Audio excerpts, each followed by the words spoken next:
Yes, indeed, my fellow Americans. It's one of my favorite times of the week. I look forward to Tech Watch. We keep an eye on tech so you don't have to. I hope you look forward to it too. Spread the word, share the love. We try to strike this balance between an incredible technology show where it's, super tech, high tech, whatever you want to call it. But yet we try to keep it on the kitchen table where mere mortals can enjoy the broadcast as well. The geeks are coming out of the closet. That's what they usually say. But in this case, we try to make sure we're not too geeky. We, bring things to the table that really make sense for you, that help you in your life, that help you keep up on tech without being too technical and the whole bit. Welcome to the show. I'm Sam Bushman. Jay Harrison's with me. Welcome, sir. Hey, Sam. How's it going? Going fantastic, sir. There's too much on my plate, but other than that, doing wonderful, sir. Tech never stops. Yeah, and especially it doesn't stop when you realize that npitechguys.com is the website for the show. Video, audio, and more. We're on YouTube, Rumble, X. We're everywhere. Spread the word. But we're also available on the npitechguys.com website. And then networkprovidersinc.com is the company that underwrites this show. We're grateful for them and their support and their sponsorship. And most importantly, if you need a partner in IT, whether it's strategic or somebody day-to-day doing the work, they are your embedded tech team, networkprovidersinc.com. So, Jay, Samsung is speaking out. Did you see this? I have seen a little bit of this. So, everybody knows about this, right? Everybody knows AI is making memory more expensive, more elusive to get a hold of. Computer prices are going up. But Samsung says they're warning that the escalating RAM shortage is going to even get worse in 2027. I've been telling people recently that, some people have gotten out of chips and more people will get into it, and we should actually see it level out and get better. But Samsung says, no, this is going to get worse, and you need to brace for it. They announced that the current RAM shortage is going to worsen significantly. They say exacerbating supply and demand imbalances for DRAM and SSD memory. The forecast comes in light of Samsung's semiconductor profits skyrocketing, $36.5 billion in the first quarter of 2026. Marking a 49-fold increase. I don't see why they wouldn't be ramping up production. Do you? I don't know, except the only thing I can guess is this. Here's the kind of the question. Once the AI gets all the memory they need, and once society has, is it going to be a continued ramp up, we need RAM forever, or is it going to be a huge, massive, we need RAM all right now, but once you satisfy our big boom push, then you'll need more RAM, but not near what you needed before. So, hey, we're going to increase our output, but we're not going to increase to solve the demand quickly. It's going to be more of a, I don't know what you want to say, kind of a rollout idea rather than we're going to quadruple or 10-tuple or whatever our manufacturing, only to have to bring it back to 5-tuple again and whatever. And I think it's those kind of discussions, Jay. I used to think that it was going to level out, and you just had kind of a push, and it was kind of a tulip thing where you have a boom and then there'll be a bust. But I don't know. I also can see the side where it just snowballs, and the more you get, the more you have. It's like saying, hey, when everybody has enough money, we'll just stop printing Jay, it. All we need is 64K, buddy. Yeah, right. Doesn't that really tell the whole story? That day came and went, right? Didn't I'm age just saying very that well. tells the whole story, though. It's like, we don't know the future.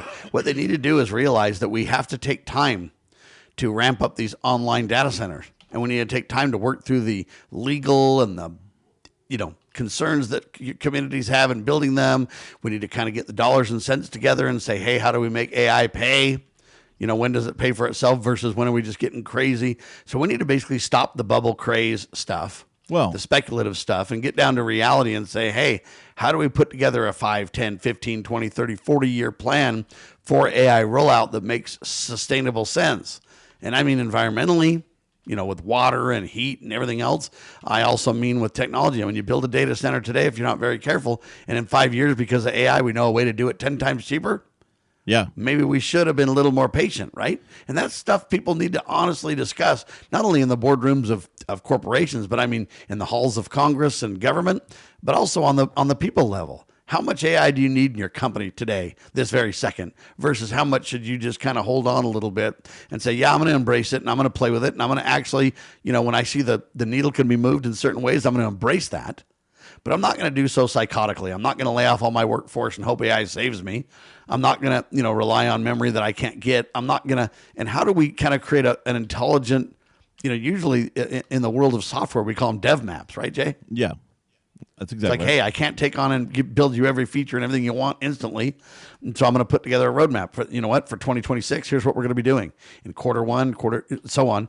And you do kind of the same thing, in my opinion. We need a nationwide AI roadmap that everybody kind of gets aboard for and says, I don't care how advanced you are, Google, or, you know, whatever, Anthropic or whoever you are. We need to realize that we may not be able to keep up with you.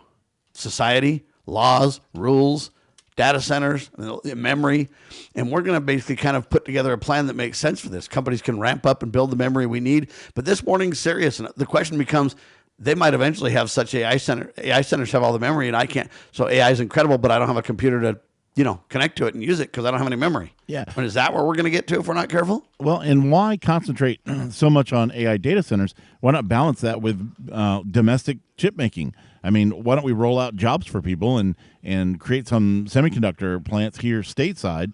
And I mean, if you're seeing a 49-fold increase in profits, there's got to be money there to build chip facilities, right? Or are we just so behind that we can't make it happen here? I don't know. Anyway, it's very interesting, but the warning is scary, in my opinion, a little bit.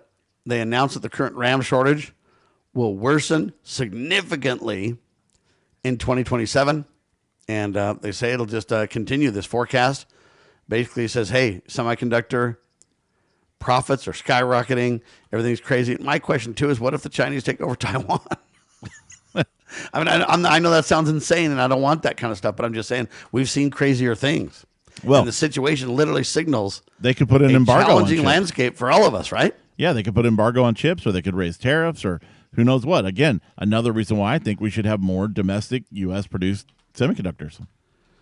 Anyway, I wanted to kind of give that warning so people understand, though, computers are going to become more expensive. Now, hopefully they can find ways to decrease costs in other areas that'll offset some of this, and hopefully they can find a way to create memory faster and cheaper and better, too. I mean, there's all that stuff on the table, and the good part about AI is hopefully it can, you know, God's been very kind to us about that. We think about food and the population, and a lot of people are like, oh, we can't have more kids because we don't have food. But every time, you know, God, you know, there's plenty of room and enough to spare in the Bible. That's what we hear. And I bring this up just because every time we think there's not going to be enough food, we have some kind of farming breakthrough or whatever you want to call it that lets us create more crops and things. And so anyway, I just hope the same thing happens in AI. The question is, we got to use AI wisely, which brings up an interesting tidbit. I did a talk or a video last night for a company or a group, and my question was, is technology good or evil? Is it righteous or is it evil, Jay? And the answer is, I came back with after my monologue on this thing, is it's not good or evil. It just exists. Okay, your car, for example, it just exists. It can be used to get you places, to have a great family reunion. It can also be used to mow a bunch of people down. The car's not bad or anything else. And so here's the summation of what I talked about. It was a good long 27-minute video. If people want to go hunt for it, go to look for Liberty United, and you can see the video. But I bring this up because here's what my kind of summary was. Technology magnifies human intent, Jay. Mm-hmm. And in the hands of good people, guided by conscience, technology is an absolute blessing. In the hands of corrupt, power-greedy, tyrannical type folks, those who are for manipulation or tyranny or control, technology becomes very dangerous indeed. And then here's my summation. The future will not be decided by technology alone, but by the moral character of the people who build, control, and use it. And I think that's really important to understand. Yeah. And anyway, spot on. I don't mean to digress on that, but I do think it's important. We need to think about these things, and I'm afraid that the technology is getting way ahead of our, what word do you want to say, our understanding of it or our willingness to deal with it? I don't know if it definitely is our understanding. I mean, people look at LLMs and AI, and they say this is just a black box. We don't really 100% understand how it works. It just does. So, yeah, it is getting beyond our ability to understand coding. AI is now able to code and to proof code and find exploits and stuff that we just can't hardly understand or get our arms around or see because it's too complex. So, yeah. Yeah, it has the ability to look across massive amounts of data that the human brain just can't look at. I mean, computers are good at certain things, and we should take advantage of that. Don't get me wrong. But we need to be very careful when we do that to make sure that we're doing it in a way that's that respects dignity and, most importantly, does not rob us of our conscience. Remember, God created us and we created technology. The creation can never be greater than the creator. And so we got to really kind of contemplate that and understand that and say, how do we want to deal with that, right? Right. Anyway, very strange topics. They're good topics, but in some ways they're scary topics for everybody, Jay. It can be, yeah. All right, when we come back, ladies and gentlemen, we got a whole lot more to talk about. Everything is AI, by the way. But I want to talk about ChatGPT and your bank accounts really quick because we mentioned it on the last episode. But man, I gotta kind of dig in a little bit more. We'll do it in seconds. You're watching Tech Watch. We keep an eye on tech so you don't have to.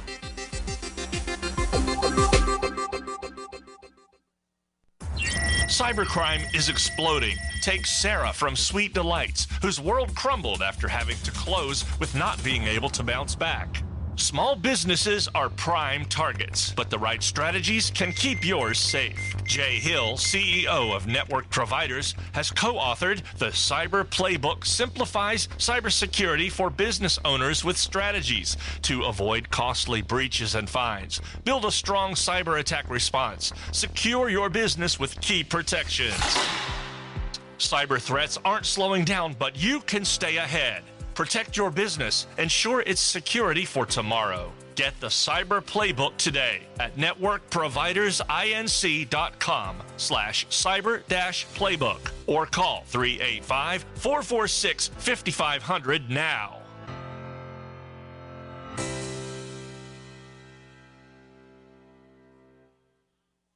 Are you ready to stand up for your community and support your local sheriff?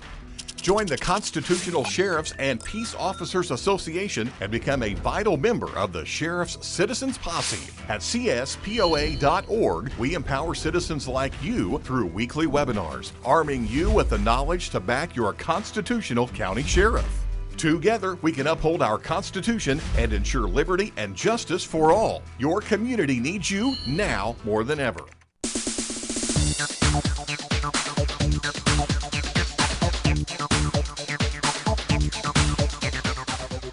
All right, back with you live, ladies and gentlemen. Sam Bushman, Jay Harrison, talking tech.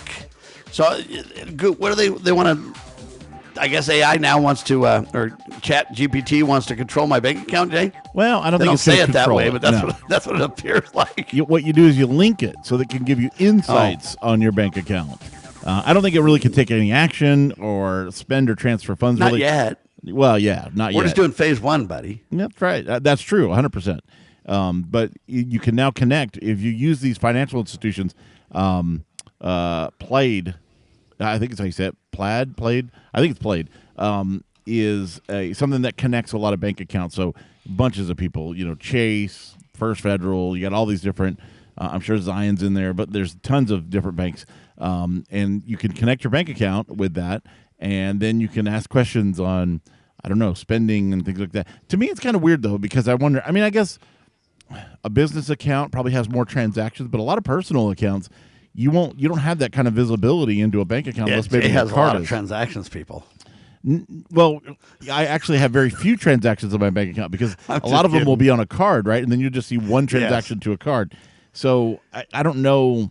I don't know how valuable that would be. Yeah, I don't know for the average how consumer. valuable it will be. I do know though that AI is trying to make a play in every aspect of your life, and it's not really that they're. I mean, there are people who want to control you with AI. I agree, but in many cases, it isn't that. It's just like, hey, it is the buzzword today. Yeah. How do we build it into everything and see what sticks and what doesn't? A lot of things are going to, grow legs, and a lot of things are not going to go anywhere. And we, the people, are going to decide a lot of that with our choices. I'm not connecting it to my bank account, for example. I'm just not doing that. No, and I think you're right. I think people are just taking AI and smearing it all over everything and seeing what sticks and what works and what's beneficial.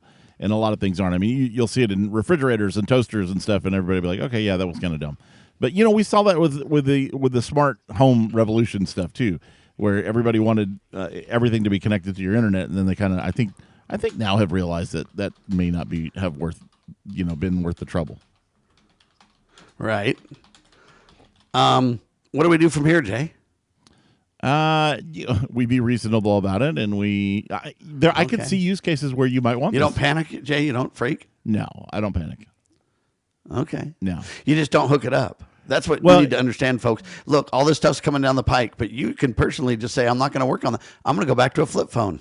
Well, if you Or I'm not going to hook this to my bank account. Remember, these decisions are still yours at this point, right? That's true. And so just slow it down in your own world. And that's what I'm doing. I'm embracing AI 100%. But I'm also slowing down in areas that I feel like need to be mature first, in areas that I think are fine or that improve my life or that makes it. So I'm selectively employing and taking advantage of all of it that I can and rejecting the parts that I'm just not ready to take on yet. And I'll see how it checks out. Right? I can see the use case for this. If you're either an individual that uses a bank debit card and you have a lot of transactions, or maybe you're a business and you write a lot of checks and you want insights or help with accounting and things like that, I could see where this would be helpful. But for a lot of people, consumers, I think that, I don't know.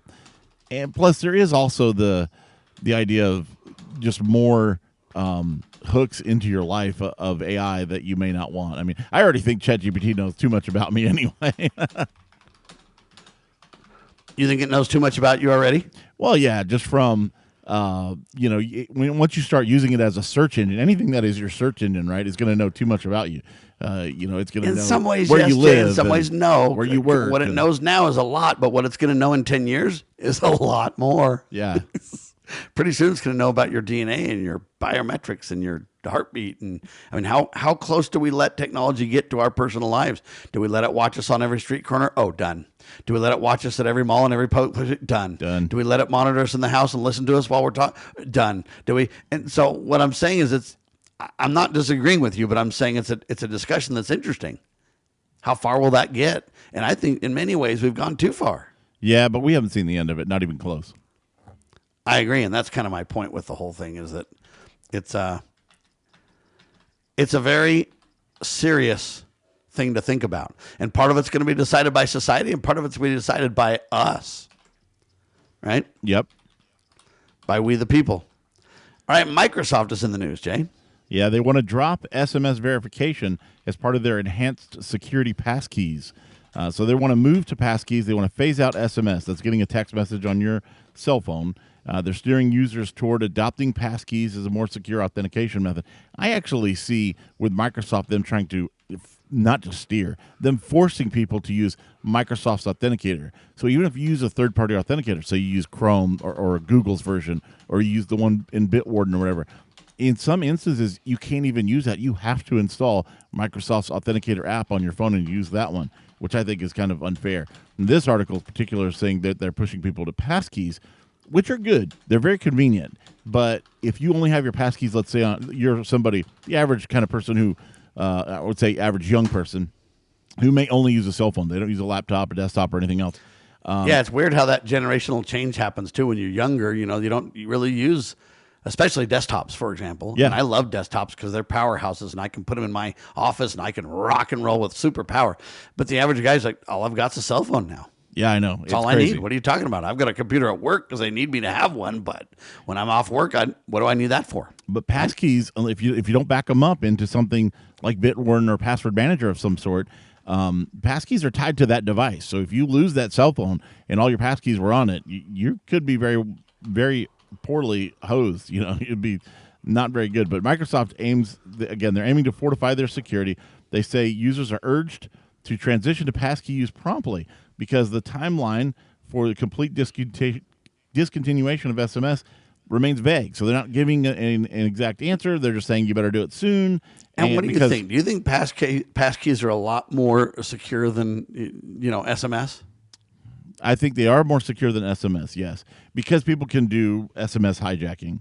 And that's the biggest problem with SMS is if you can convince a carrier to switch your number or port your number or do whatever, even if you're a scamster, you can just rape somebody's life. I mean, digitally, you can just take over anything that is two-factor. Yeah, but the same thing's true if you put all your passkeys in a password manager and somehow they breach, either one, get in some weird way. I know it's encrypted and they say you can't, but whether they get your password or they find some back door or something else, you're still just as vulnerable, right? You're right. The difference is, though, it's so much easier to convince somebody to port a number than it is to, for example, break into my LastPass or whatever. But if your number's ported, you're going to know pretty quick. If your number's ported and your phone's not ringing and you can't call anybody or text anybody, you're going to know pretty quickly. If I find a back door to your password manager and you don't know that, right? Yeah. You might not know it for 6 months. It's true. It could happen. And So if you're what I'm stealthy saying is about it, you would want to actually do that. You'd want to sneak around and get your hooks into everything and get everything I don't lined want to up. let you know that I've breached you. I want to just chill and watch and do things. That's what hackers do when they get on corporate lands. They sneak around. They try to exfiltrate all the data they can before they let loose let people crazy. know that they know about it and that they're in. All right, give people this update on this Windows 11 thing really quick. Okay, so this is a little bit confusing, but Windows 11 has an update bug that has halted security patches. And they say that immediate action is required. Since February, a significant bug following the January preview update has impeded all Windows 11 updates, exposing users to severe security risk in a detailed report from PC World. This glitch affects the update mechanism, leaving systems vulnerable and potentially impacting secure boot functionality due to expiring certificates. Microsoft advises users to execute a known issue rollback, an IKR or KIR, to circumvent this issue temporarily and restore update capabilities. The urgent fix is crucial for maintaining system integrity and security, and especially with impeding certificate expiration. So what we may see is people's computers stop booting if they are affected by this. And I don't even know, I just read the entire article. I don't even know how you know if you're affected or not, really. You don't. They don't want you to know. They just want you to take action, Jay. Yes, but there's no specific action other than roll back to something. That you roll back or you upgrade. This is a problem, though. Microsoft has done something where they've inadvertently broken the updater, so they can't send out an update to fix the problem, and now they're expecting that consumers and I could see corporate IT may get this fixed, but people aren't going to be able to get this fixed. This is going to cause problems, and I don't know. We'll see. What are they going to do about it? Why don't they have more specifics? Like, you need to use this update, or you need to uninstall this update by this date before this happens. Like, that's very vague, really. I know what you're saying. I kind of look at it slightly differently, and I mean, I would phrase it this way. You know what? Microsoft, you've decided that you want to be responsible for the maintaining of the security of my machine by providing updates and patches and fixes and this and that, and you really want to force them on me, right? Yep. I don't really have a choice not to participate, in other words. I mean, I can, but I got to disconnect myself from the internet and shut all these things down. I mean, really, you're forced in. Yes. And if you're going to take control of that, then you need to own it honorably. And so you don't tell me, hey, man, we got this massive problem and you're in harm's way and take action, and you don't tell me what the action is. No. You need to take action. You need to provide an immediate fix that can solve this, or find a way to roll me back safely or something to where I don't need to really worry about it. But what you're doing is saying we want to control it when it's good, when we like to, but when there's any problems, we want to just dump it on you. Yeah, which is and not that's fair. the problem I have. It's not good, and it's not fair. And if this is really as big a problem as it seems like it is, they should be spending some money on PR, and they should have some kind of, maybe a website like fixwindows11.com where you can easily go there, download the patch, get it done. But they've got to get some onus on fixing people's stuff before it breaks permanently, and they can't boot their computer because their secure boot certificate has expired, and their computer will not boot anymore. Anyway, I don't even know how to respond to this, Jay, because it really angers me. This makes me because very I believe thankful. It's bad when you're a tech guy like me and you can actually kind of work through it and figure out something and do whatever. Right. What about the average person or small company that says, I don't really have an IT staff on board or whatever, I don't even know what to do with this thing? And what they're doing by this, pushing this to the consumer, is not only are they not taking responsibility for what they kind of have forced that they should, or what they broke, but also what they've promised to maintain kind of as part of the deal. And then the last point that I would say is this, and now they're not only leaving people vulnerable with not knowing what to do, but they're also leaving the world a very dangerous place. I'm happy I'm on Windows 10. Well, you can be happy on that, but they'll shut you down and give you a grace period and everything else. But well, I'm anyway, on the extended service update, so we'll see. You're on the special privilege update. All right. Thanks for being alongside with the ride. This is Tech Watch Radio, npitechguys.com. Thanks for watching. Make it a great